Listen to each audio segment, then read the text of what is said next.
Students, हाँ आज हम करेंगे कॉम्प्लेक्स नंबर का पार्ट सेकेंड। इसमें हम क्या देखेंगे? Addition, subtraction, multiplication and division of complex numbers. Means कोई भी दो कॉम्प्लेक्स नंबर अगर आपके पास गिवन है तो उन्हें हम कैसे ऐड करेंगे, सब्ट्रैक्ट करेंगे, मल्टीप्लाई एंड डिवाइड। चलो एग्जाम्पल से देखते हैं। फॉर एग्जाम्पल एडिशन की अगर हम बात करें, मान लो हमारे पास दो कॉम्प्लेक्स नंबर हैं, Z1 है 2 + 3 आयोटा एंड Z2 की वैल्यू है 5 + 4 आयोटा। ये दो कॉम्प्लेक्स नंबर हमें गिवन है। हमें क्या करना है? इन दोनों कॉम्प्लेक्स नंबर को ऐड करना है। Means Z1 + Z2। तो सबसे पहले हम क्या करेंगे? Z1 की जो वैल्यू है वो पुट करेंगे। तो Z1 की जगह Z1 की वैल्यू 2 + 3 आयोटा, बीच में प्लस है, फिर Z2 की वैल्यू 5 + 4 आयोटा। जब भी हम किन्हीं दो कॉम्प्लेक्स नंबर को ऐड करते हैं तो जो रियल पार्ट होता है, ये मैंने आपको पहले भी समझाया हुआ है, रियल और इमेजिनरी पार्ट में क्या डिफरेंस है। जो टर्म विदाउट आयोटा होती है, जिस टर्म के साथ आई नहीं है, वो रियल पार्ट। तो इसके अंदर रियल पार्ट 2 है और इसके अंदर रियल पार्ट 5 है।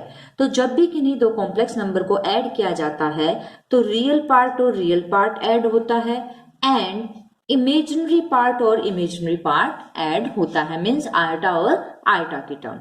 5 और 2 7, 3 आयोटा + 4 आयोटा 7 आयोटा। तो ये हो गया हमारा आंसर। नेक्स्ट, मान लो हमें इन्हीं दो कॉम्प्लेक्स नंबर्स को सब्ट्रैक्ट करना है, Z1 - Z2। तो हम सबसे पहले इनकी वैल्यूज पुट करेंगे। Z1 की जगह 2 + 3 आयोटा, Z2 की जगह 5 + 4 आयोटा। ये आपने छोटी क्लासेस में देखा है कि अगर ब्रैकेट के बाहर माइनस का साइन है तो जब हम ब्रैकेट खोलते हैं तो साइन चेंज हो जाता है। तो पॉजिटिव वैल्यू जो है वो किस में चेंज हो गई? नेगेटिव। आगे बिल्कुल सेम स्टेप्स हैं। जब भी हम इन्हें ऐड या सब्ट्रैक्ट करते हैं तो रियल पार्ट और रियल पार्ट को देखेंगे। मीन्स बिना आयोटा वाला और बिना आयोटा वाला में। तो 2 और -5 एक ब्रैकेट में, आयोटा की जो टर्म्स हैं वो एक ब्रैकेट में। जब इन्हें हम सोल्व करते हैं 2 - 5 - 3 एंड 3 आयोटा - 4 आयोटा हो गया हमारा -1 आयोटा। तो इस तरह से इसे हम सब्ट्रैक्ट करेंगे। नेक्स्ट है मल्टीप्लीकेशन। इन्हीं दो कॉम्प्लेक्स नंबर को अगर हमें मल्टीप्लाई करना है तो पहले हमने इनकी वैल्यूज पुट की हैं, Z1 एंड Z2 की। एंड देन जैसे आप छोटी क्लासेस में मल्टीप्लीकेशन खोलते थे, वही प्रोसीजर हम यहाँ पे अप्लाई करेंगे। कैसे? जैसे यहाँ 2 है तो 2 की पहले इन दोनों टर्म से मल्टीप्लाई। 2 की 5 से करेंगे, 2 × 5 = 10, 2 की 4 आयोटा से तो 2 × 4 = 8 आयोटा। फिर हम क्या करेंगे? 3 आयोटा की इन दोनों टर्म से मल्टीप्लीकेशन, इसकी इससे करेंगे 15 आयोटा, 3 × 4 = 12 और आयोटा की मल्टीप्लाई आयोटा स्केयर। ये तीन वैल्यूज हमने सेम रखी हैं। हमने क्या चेंज किया है? आयोटा स्केयर की वैल्यू। वी नो दैट कि जो आयोटा स्केयर है उसकी वैल्यू होती है -1। तो आयोटा स्केयर की जगह हम -1 पुट कर देंगे। इसके बाद सेम स्टेप, रियल पार्ट और इमेजिनरी पार्ट को हम सेपरेट करेंगे। तो इसमें रियल पार्ट 10 है और -12 और इमेजिनरी पार्ट आयोटा कॉमन ले लेंगे। इमेजिनरी पार्ट है 8 और 15।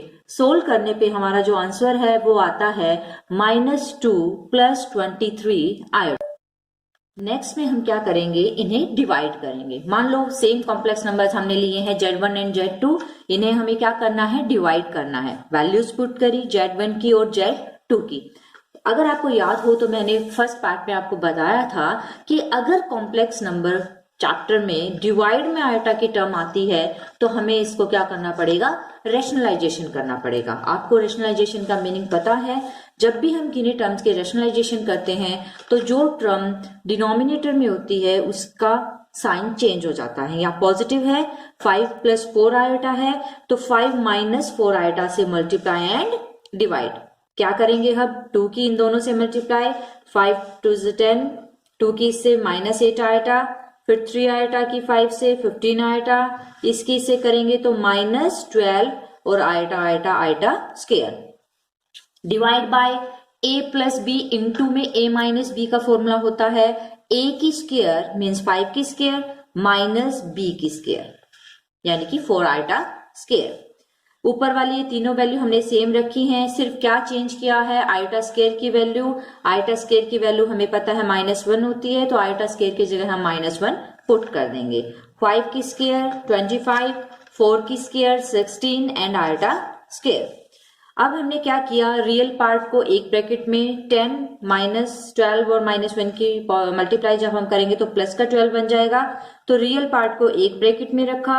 इन दोनों के साथ आयोटा है वो हमने कॉमन लिया, तो -8 और प्लस का 15। नीचे आयोटा स्क्वायर की वैल्यू -1 पुट की है हमने। इसको जब हमने सोल्व किया तो ये 22 plus 7 iota divide by minus और माइनस प्लस होता है, ये प्लस हो जाएगा, तो इसकी वैल्यू आ जाएगी 22 प्लस 7 आयोटा बाय 41। अब क्या करेंगे, हम इस टर्म को सेपरेट कर देंगे। एक बार 41 को 22 के नीचे, मीन्स ये रियल पार्ट हो गया हमारा विदाउट आयोटा का, और एक बार 41 को इसके नीचे, तो ये हो गया हमारा इमेजिनरी पार्ट। इसके बाद है इक्वलिटी ऑफ कॉम्प्लेक्स नंबर। मान लो आपके पास दो कॉम्प्लेक्स नंबर हैं, Z1 is equal to Z2। अगर कोई भी दो कॉम्प्लेक्स नंबर इक्वल होते हैं, इन दोनों कॉम्प्लेक्स नंबर के बीच में अगर इक्वल का साइन है, तो क्या हमें देखना है, Z1 की जगह हमने Z1 की वैल्यू पुट की, Z2 की जगह Z2 की वैल्यू पुट की।